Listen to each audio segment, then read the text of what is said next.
Assalamualaikum warahmatullahi wabarakatuh. Perkenalkan, nama saya Jenny Permata dengan NIM C1C023048, kelas R11, Prodi S1 Akuntansi.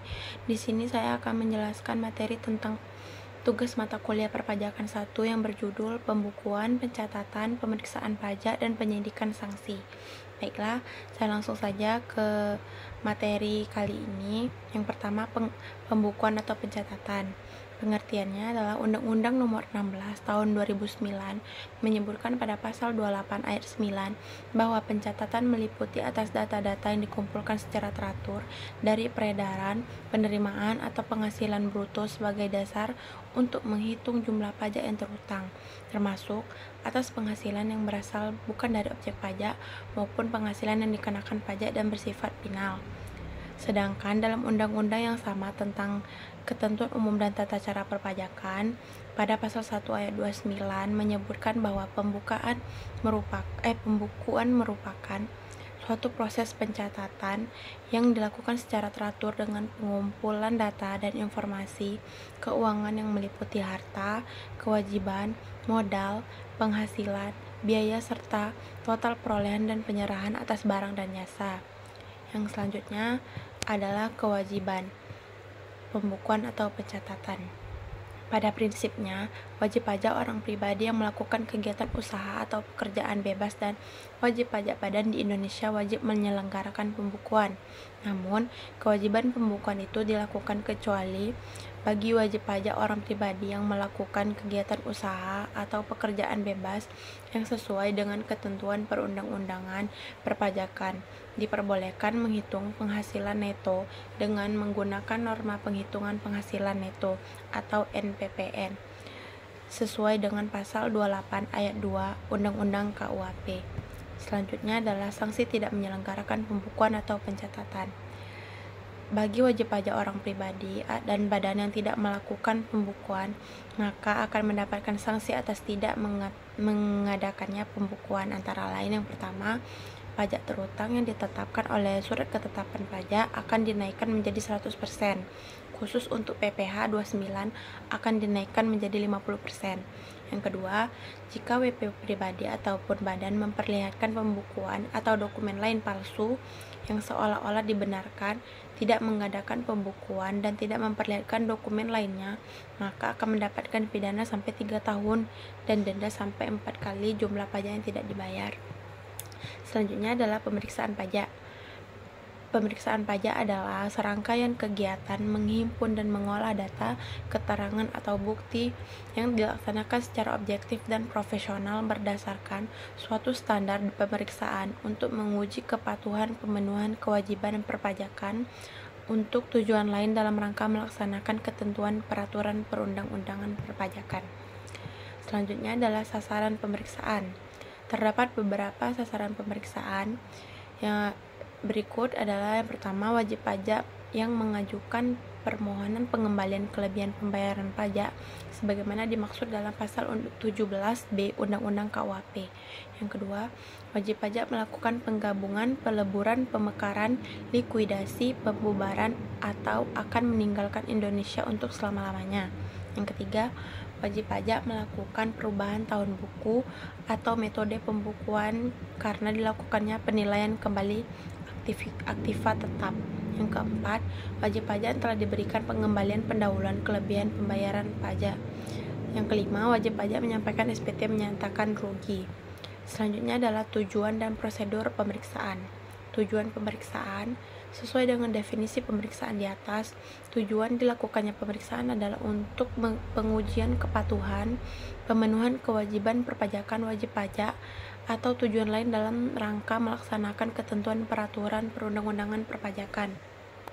Prosedur pemeriksaan berikut adalah poin-poin kronologi dari pemeriksaan pajak untuk wajib pajak adalah yang pertama, penugasan dan instruksi pemeriksaan. Yang kedua, perencanaan sistem pemeriksaan. Yang ketiga, penerbitan surat perintah dan surat pemberitahuan pemeriksaan. Yang keempat, permintaan untuk meminjam dokumen kepada wajib pajak. Yang kelima, pemeriksaan dan pengujian. Yang keenam, pengeluaran surat pemberitahuan hasil pemeriksaan dan tangkapan. Yang ketujuh, pembahasan pemeriksaan. Dan yang terakhir, pengembalian dokumen pelaporan dan penetapan. Masuk ke materi selanjutnya, yaitu penyidikan. Penyidikan tindak pidana di bidang perpajakan merupakan serangkaian tindakan yang dilakukan oleh penyidik untuk mencari serta mengumpulkan bukti. Pengumpulan bukti itu ditujukan untuk membuat suatu tindak pidana perpajakan menjadi terang, untuk membuat suatu tindak pidana jelas serta dapat ditemukan tersangkanya. Penyidikan tindak pidana dilaksanakan berdasarkan ketentuan yang diatur dalam Undang-Undang Hukum Acara Pidana. Selanjutnya adalah wewenang penyidik. Menurut pasal 44 ayat 2 Undang-Undang KUHP, dalam melaksanakan tugasnya penyidik memiliki beberapa wewenang. Antara lain adalah yang pertama, menerima, mencari, mengumpulkan, dan meneliti keterangan atau laporan berkenaan dengan tindak pidana perpajakan. Yang kedua, meneliti, mencari, dan mengumpulkan keterangan mengenai orang pribadi atau badan tentang kebenaran perbuatan yang dilakukan terkait dengan tindak pidana perpajakan.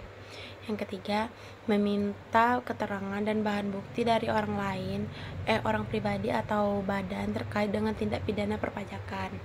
Yang keempat, memeriksa buku, catatan, dan dokumen lain berkenaan dengan tindak pidana. Yang kelima, melakukan penggeledahan untuk mendapatkan bahan bukti pembukuan, pencatatan, dan dokumen lain, serta melakukan penyitaan terhadap bahan bukti tersebut. Selanjutnya adalah penghentian penyidikan. Berdasarkan pasal 44A Undang-Undang KUHP, penyidikan akan diberhentikan apabila tidak terdapat cukup bukti atau peristiwa yang disidik bukan merupakan tindak pidana perpajakan. Penyidikan juga dapat dihentikan apabila peristiwa tersebut telah daluarsa atau tersangkanya telah meninggal dunia. Selain itu, merujuk pasal 44B ayat 1 untuk kepentingan penerimaan negara atas permintaan Menteri Keuangan, Jaksa Agung dapat menghentikan penyidikan tindak pidana di bidang perpajakan paling lama 6 bulan sejak tanggal surat permintaan penghentian penyidikan. Yang selanjutnya adalah sanksi. Wajib pajak juga harus membayar sanksi administrasi berupa denda 4 kali lipat dari jumlah pajak yang tidak atau kurang dibayar atau yang tidak seharusnya dikembalikan.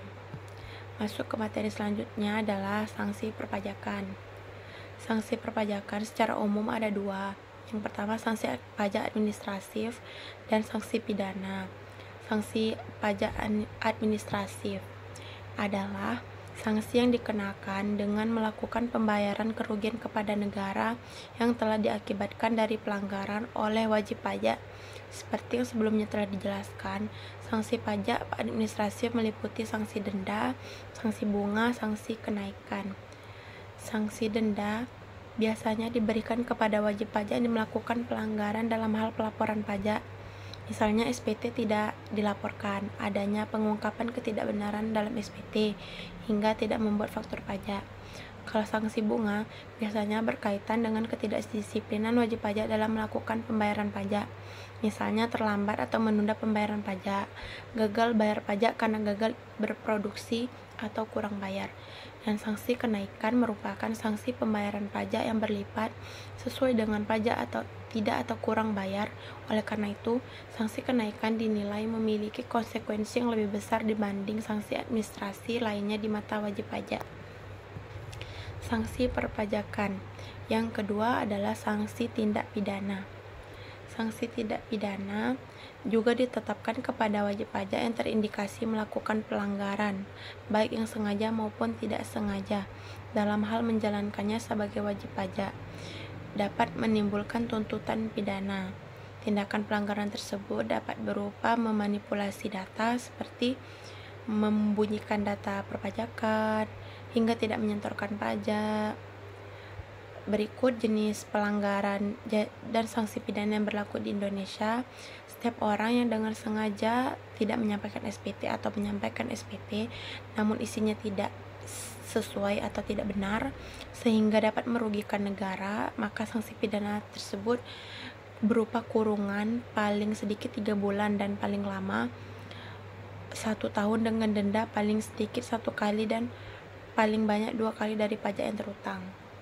Yang pertama adalah denda pidana. Besaran denda pidana sesuai dengan tindak pelanggaran yang dilakukan oleh berbagai pihak di atas sehingga menimbulkan kerugian bagi negara. Yang kedua, pidana kurungan sebagai pengganti jika pelanggar tidak sanggup memenuhi denda pidana yang dikenakan. Yang ketiga, pidana penjara. Pidana penjara diancamkan kepada wajib pajak ataupun petugas pajak yang melakukan tindak kejahatan yang merugikan negara. Berbeda dengan denda pidana dan pidana kurungan, pidana penjara tidak diancamkan kepada pihak ketiga. Baiklah, berakhirnya materi kali ini, maka saya akan menyampaikan kesimpulan dari materi saya kali ini, yaitu secara garis besar pencatatan merupakan bagian dari pembukuan. Namun, pembukuan juga harus didasarkan pada pencatatan pajak. Pemeriksaan pajak yaitu serangkaian kegiatan menghimpun dan mengolah data, keterangan, atau bukti yang dilaksanakan secara objektif dan profesional berdasarkan suatu standar pemeriksaan dan sebagai bentuk pengawasan pelaksanaan self-assessment system untuk menguji kepatuhan wajib pajak dalam pemenuhan kewajiban perpajakan yang berpegang teguh pada undang-undang perpajakan. Penyidikan pajak merupakan salah satu proses penegakan hukum di bidang perpajakan untuk menilai kepatuhan para wajib pajak. Berbagai saksi di atas telah ditetapkan dalam peraturan perundang-undangan yang berlaku. Sebagai upaya agar tidak mendapat sanksi, pajak adalah menyampaikan informasi dan data yang berkaitan tentang pajak dengan yang sebenar-benarnya. Baiklah, sampai di sini presentasi saya kali ini. Kalau ada kesalahan dalam berkata, saya mohon maaf. Saya akhiri dengan wassalamualaikum warahmatullahi wabarakatuh.